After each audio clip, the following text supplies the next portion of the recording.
இங்கே இருக்கிற கட்டுமானத்துக்கான என்ன மாதிரியான அரசியல் உருவாகி இருக்கு அப்படின்ற மாதிரி தான் இருக்கும். அது வந்து பீக்கில் போனது உங்களுக்கு இருவர் தான்.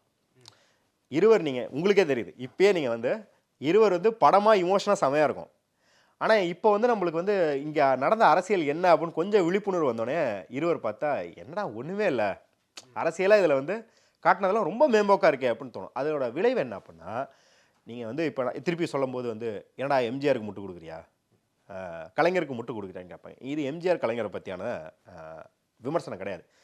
நீங்கள் அவங்கள பிடிக்காத ஆட்களோட இருக்கலாம், அவங்கள ரொம்ப ரொம்ப விமர்சிக்கிற ஆட்களாக கூட இருக்கலாம். ஏன்னா இப்போ தேர்தலை புறக்கணித்த, தேர்தலில் பார்ட்டிசிபேட் பண்ணாத பல இடதுசாரிகள் இருப்பாங்க. அவங்க எம்ஜிஆர், கலைஞர், ஜெயலலிதா எந்த கட்சின்னு பார்க்காம எல்லா கட்சியும் திருட்டு கட்சின்னு விமர்சிக்கிறவங்க இருக்காங்க.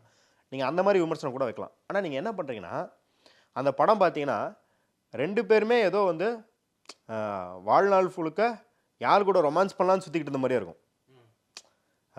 இங்கே இந்த பக்கம் ஐஸ்வர்யா ராய், அந்த பக்கம் தபு. இப்படி தான் இருக்கும். மக்கள்கிட்ட இவங்க போலியாக இருந்தாங்க, இந்த போலித்தனம் தான் மக்கள் நம்பிட்டாங்க அப்படின்ற மாதிரி இருக்கும். இது என்ன அப்படின்னா, இது நீங்கள் வந்து பார்க்கும்போது கலைஞர் மீதோ எம்ஜிஆர் மீதோ விமர்சனம் மாதிரி இருக்கும். ஆனால் உண்மையில் இழிவுபடுத்துறது யாருன்னா மக்களை.